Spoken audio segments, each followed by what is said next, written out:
the title of my message this morning is the rapture speculation. இன்றைய தலைப்பாக ரகசிய வருகை பற்றிய ஊகம் என்று நாம் எழுதி இருக்கிறோம். A lot of people have predicted the dates and the timing. அநேக மக்கள் எப்பொழுது அவர் வருவார் என்று அவர்கள் கூறியிருக்கிறார்கள். All this has taken place in the past. இது பழைய காலத்திலே நடந்தது. And all of them have eaten humble pie. அவர்கள் சொன்னது நிறைவேறவில்லை. If you just tap into the internet, you can get all the dates, who said when and how. Till this date, Jesus Christ has not returned. That is why the title of my message this morning is the rapture speculation. நீங்க அந்த இணையதளங்களுக்கு சென்றால் இயேசு கிறிஸ்து வந்து விடுவார் என்று அநேக நாட்களையும் வருஷங்களையும் குறித்திருக்கிறார்கள். ஆனால் அன்று இயேசு கிறிஸ்து வரவில்லை. ஆகவேதான் இன்றைய தலைப்பாக ரகசிய வருகை பற்றிய ஊகம் என்று நாம் எழுதியிருக்கிறோம். So we cannot exactly say this day and this time Jesus will return to the mid-air. இந்த நாள்தான், இந்த நேரத்தில் தான் இயேசு கிறிஸ்து அங்க வானுலகிலிருந்து வருவார் என்று நாம் ஒருவரும் சொல்ல முடியாது. But the Bible gives us many clues in the Old and the New Testament. ஆனால் பழைய ஏற்பாட்டிலும் புதிய ஏற்பாட்டிலும் அநேக தடயங்களை தேவன் கூறியிருக்கிறார். So let's start with Jeremiah chapter 23 verse 21. What God is talking about his own prophets. தன்னுடைய சொந்த தீர்க்கதரிசிகளை குறித்து தேவன் என்ன கூறுகிறார் என்று எரேமியா 23:21 வசனத்தில் நாம் பார்க்கலாம். Jeremiah 23 verse 21. எரேமியா 23:21 வசனம். God is saying, I did not send these prophets, yet they ran. தேவன் இவ்வாறாக கூறுகிறார், அந்த தீர்க்கதரிசிகளை நான் அனுப்பாதிருந்தும் அவர்கள் ஓடினார்கள். So there are many people today we know who are running. இன்றும் அநேக தீர்க்கதரிசிகள் ஓடுகிறார்கள் என்று நாம் அறிந்திருக்கிறோம். They are preaching from the pulpit. அவர்கள் இங்கு இருந்து இந்த தளத்திலிருந்து அவர்கள் பிரசங்கிக்கிறார்கள். So do we believe everything what is being said from the pulpit? இங்கு இருந்து பேசுகிற எல்லாவற்றையும் நாம் நம்ப வேண்டுமா?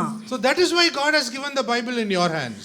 அதனால் தான் தேவன் உங்களுடைய கரத்திலே வேதாகமத்தை கொடுத்திருக்கிறார். We have to read it. நாம் அதை வாசிக்க வேண்டும். We have to check it out. அதை நாம் ஆராய்ந்து பார்க்க வேண்டும். If what is written there in the Bible and what the person is saying is the same. வேதாகமத்தில் எழுதியுள்ளதும் பிரசங்கிக்கிற பிரசங்கிமார் கூறுவதும் ஒன்றாக இருக்கிறதா என்று நாம் தான் ஆராய்ந்து பார்க்க வேண்டும். After 33 years of preaching this Bible, I can tell you one thing this morning. This is a very, very unique book. 33 ஆண்டுகள் ஊழியம் செய்து வேதாகமத்தை படித்து விட்ட நான் இன்று உங்களுக்கு ஒரு காரியத்தை சொல்ல விரும்புகிறேன். வேதாகமம் தனித்துவம் உள்ளது. Most of us only read what is written from Genesis to Revelation, the words which includes alphabet. ஆதியாகமத்திலிருந்து வெளிப்படுத்தின விசேஷம் வரைக்கும் ஒவ்வொன்றாக நாம் படிக்கிறோம். அதை தான் நாங்கள் செய்து கொண்டிருக்கிறோம். We recently were traveling to Ranipet and one Tamil leader was sitting in the middle and literally he was fighting with us. He's challenging that the Bible was written in Tamil.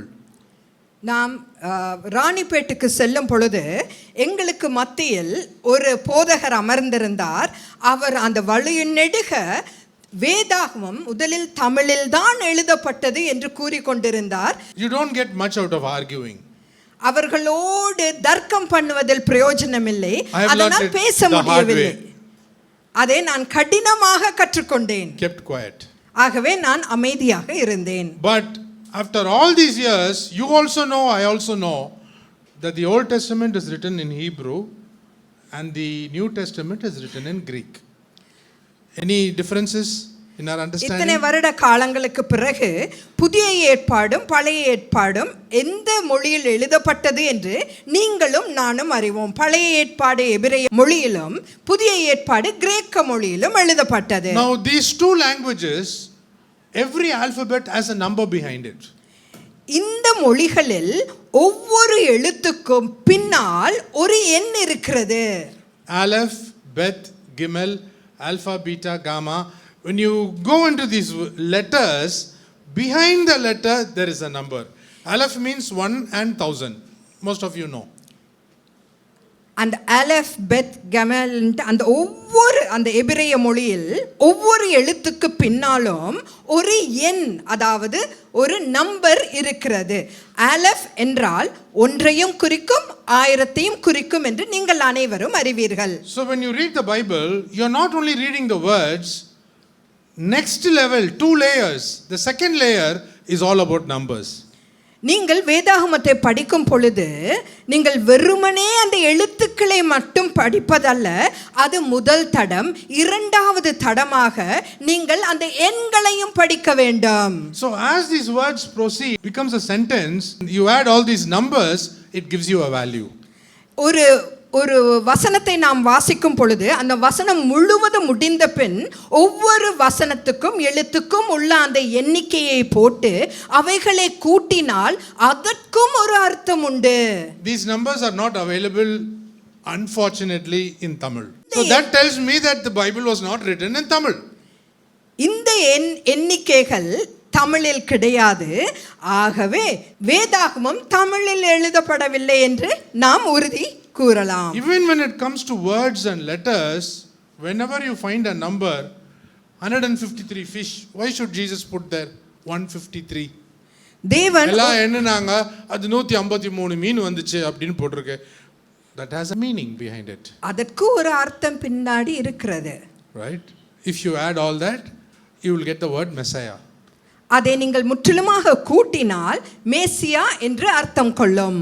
So likewise, whenever you find a number in your Bible, as a letter, as a word, it has a meaning. நீங்கள் ஒரு எழுத்து அந்த வசனத்துக்கு மத்தியில் இருக்கும் பொழுது அதை நீங்கள் கண்டு கொண்டால், பார்த்தால் அதற்கு ஒரு அர்த்தம் இருக்கிறது என்று நீங்கள் அறிந்து கொள்ள வேண்டும். Your understanding of what the Bible is can change your outlook to life today. நீங்கள் எப்படி இந்த வேதாகமத்தை புரிந்து கொள்கிறீர்களோ அப்படியாக இன்று உங்களுடைய வாழ்க்கையும் மாறிவிடலாம். Oh, this is the Bible. இதுதான் வேதாகமமா? A book given by God himself. தேவனால் மட்டுமே இது கொடுக்கப்பட்டிருக்கிறது. So for every word you find there is a number, that is a number value. There is also a picture. ஒவ்வொரு வசனத்துக்கும் ஒவ்வொரு எழுத்துக்கும் ஒரு எண் பின்னணியில் இருக்கிறது. அந்த எழுத்தோடு கூட ஒரு வரைபடமும் இருக்கிறது. Now why did the people of Israel make a golden calf? ஏன் இஸ்ரவேல் மக்கள் ஒரு பொற்கன்றுக்குட்டியை செய்தார்கள்? Because one means ox head. அந்த ஒன்று என்ற எண்ணுக்கு அந்த காளையின் முகம், தலையை குறிக்கிறது. The leader Moses has gone somewhere. So what to do? With their knowledge, they knew that number 1 is ox head. So let us make a golden calf. அவர்களை எகிப்திலிருந்து மீட்டு வந்த மோசே அங்கு இருக்கவில்லை. அவர் மலைக்கு மேலே சென்று விட்டால் அதிக நாளாக வரவில்லை. இப்பொழுது நாம் என்ன செய்வது? நம்முடைய சொந்த அறிவில் என்ன இருக்கிறதோ தெரிகிறதோ அதை வைத்து அவர்களுக்கு அலஃப் என்றால் ஒரு காளையின் முகம், தலை என்று அவர்கள் அறிந்திருந்தார்கள். ஆகவே ஒரு பொற்கன்று குட்டியை அவர்கள் செய்தார்கள். I recently preached in a church about a man waiting at the pool for 38 years. When you read and you find the number 38, first question, why 38? 38 வருஷங்கள் வியாதியஸ்தனாக இருந்த ஒருவன் பெத்தஸ்தா குளத்தருகே இருந்தான் என்று நாம் வாசிக்கிறோம். 38 வருஷங்கள் என்ன குறிக்கிறது? So if you read the Bible from Genesis to Revelation carefully, நீங்கள் ஆதியாகமத்திலிருந்து வெளிப்படுத்தின விசேஷம் புத்தகத்தை கவனமாக படித்திருந்தால் 38 years the people were going round and round in a place called Kadesh Barnea and they were unable to enter Canaan. 38 வருடங்கள் இஸ்ரவேல் மக்கள் கார்தேஷ் பானியா என்ற அந்த இடத்தில் சுற்றி சுற்றி வந்தார்கள். அவர்களால் கானான் தேசத்துக்குள் பிரவேசிக்க முடியவில்லை. Likewise, 38 years this man is waiting for somebody to put him into the water. அதேபோல் இந்த மனிதன் 38 வருடங்களாக யாராவது ஒருவர் தன்னை அந்த தண்ணீருக்குள் விடமாட்டார்களா என்று காத்து கொண்டிருந்தான். He's waiting and waiting and waiting. Finally, Jesus Christ turns up one step ahead of an angel. அவன் இந்த 38 வருடங்கள் காத்து கொண்டிருந்தான். ஆனால் அன்று தேவதூதன் அல்ல, இயேசு கிறிஸ்துவே வந்து விட்டார். Your time has come now for you to take up your bed and walk. இன்று உன்னுடைய படுக்கையை எடுத்துக்கொண்டு நடந்து செல்ல உனக்கு நேரம் வந்து விட்டது. That is number on the surface. அது மேலோட்டமாக இருக்கப்படுகிற ஒரு எண். But what about the hidden numbers in the second layer? அந்த அடுத்த தடத்தில் இருக்கிற மறைந்திருக்கிற எண் என்ன? So let's turn to Genesis 1:26. ஆதியாகமம் 1வது அதிகாரம் 26வது வசனத்தை நாம் பார்க்கலாம். பின்பு தேவன் நமது சாயலாகவும் நமது ரூபத்தின்படியேயும் மனுஷனை உண்டாக்குவோமாக, அவர்கள் சமுத்திரத்தின் மச்சங்களையும் ஆகாயத்து பறவைகளையும் மிருக ஜீவன்களையும் பூமி அனைத்தையும் பூமியின் மேல் ஊறும் சகல பிராணியையும் ஆளக்கடவர்கள் என்றார். The same thing here it is written, and God said, let us make man. நாம் உண்டாக்குவோம் ஆக என்று தேவன் இங்கு கூறுகிறார். Now who are the us? அந்த நாம் யாரை குறிக்கிறது? Father, Son, Holy Spirit. இந்த நாம் என்று கூறும் பொழுது பிதா, குமாரன், பரிசுத்த ஆவியானவரை குறிக்கிறது. They are referred to as, we all know in the English language, as Lord. மூவரும் ஒன்றாக சேர்ந்து தேவன் என்று நாம் கூறுகிறோம். Now there is a number. அந்த தேவனுக்கு ஒரு எண் இருக்கிறது. We don't see the number behind that name. We only read the text and we go away. அது படிக்கிறதே கஷ்டம். இதற்கு பின்னணியில் இருக்கும் எண்ணை நாம் பார்ப்பதில்லை, மேலோட்டமாக அந்த வசனத்தை படித்துவிட்டு நாம் சென்று விடுகிறோம். So if you count the number, you get 26. அதை நீங்கள் கூட்டும் பொழுது அது 26 என்று வருகிறது. So if it is a Tamil Bible, can you arrive at 26? Tamil வேதாகமத்துல 26ங்கற எண் வருமா? So what to do? We have to accept the truth as it is. So 26. Now 26 into 3 people. How many you get? 26 ஐ 3 இல் பெருக்கினால் 78. 78. Okay. Now see, I am copycat. I am not very smart enough to understand all this, but I learn. எனக்கு இதெல்லாம் புரியாது. I try to learn. ஆனா நான் கற்றுக்கொண்டேன். If I don't learn, I can't teach. நான் படிக்காவிட்டால் உங்களுக்கு கற்றுக்கொள்ள முடியாது. So when was Israel came back? 1948. எப்பொழுது இஸ்ரவேல் தேசம் மீண்டுமாக பிறந்தது? 1948. You add 78, what do you get? So 2026 minus 78, no, we get May 14th, 1948. 2026. The same way. 1948 கழிச்சா 78 வரும். Bread is lechem. அப்பம் என்று கூறும் பொழுது அது எபிரேய வார்த்தையில லேக்கம் என்று கூறுவார்கள். If you put the numbers in lechem, you will get 78. அந்த எண்ணை கூட்டினால் அதிலும் 78 தான் வரும். Now all this is behind the scenes. இது திரைக்கு பின்னணியில் இருக்கிறது. Which I am not interested in knowing. அதை குறித்து தெரிந்து கொள்ள எனக்கு ஆர்வம் இல்லை. Reading the Bible itself is difficult. Now வேதத்தை படிப்பதே, research on the numerical seals behind the வேதத்தை படிப்பதே மிகவும் கடினமாக இருக்கிற தருணத்தில் இந்த எண்ணை குறித்து நான் எப்படி கற்றுக்கொள்வது? So who said is the bread of life? யார் சொன்னது? He is coming for 2 loaves of bread. One is a Gentile, one is a Jew. அவர் 2 வகையான அப்பங்களுக்கு வருகிறார். ஒன்று யூதர், இன்னொன்று அந்நியர். So he is wanting to come and take it and give it to the Father. Simple. அவர்களை அழைத்து சென்று பிதாவினிடத்தில் கொடுக்க வேண்டும். That was the covenant he made many years ago. What is normally used? I'm sure you must have read Leviticus and all. நீங்கள் What is the element that is used to confirm a covenant? ஒரு உடன்படிக்கையை உறுதிப்படுத்தும் பொழுது எதை அந்த லேவியராகமத்தில் பயன்படுத்துவார்கள்? If there is no one particular element in your offering, God doesn't take it.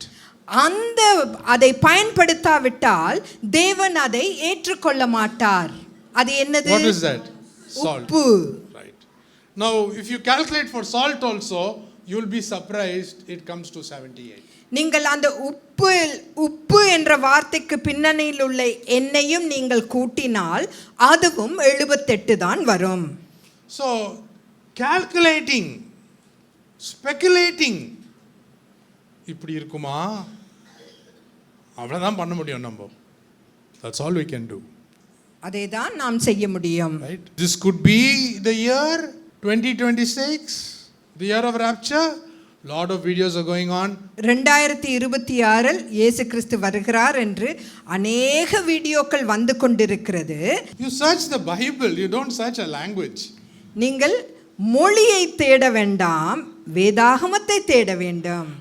This is what has been given to us by God. இதுதான் தேவனால் நமக்கு கொடுக்கப்பட்டிருக்கிறது. Put it in Hebrew and Greek, what can we do? அவர் எபிரேய மொழியிலும் கிரேக்க மொழியிலும் போட்டிருந்தால் நாம் என்ன செய்ய முடியும்?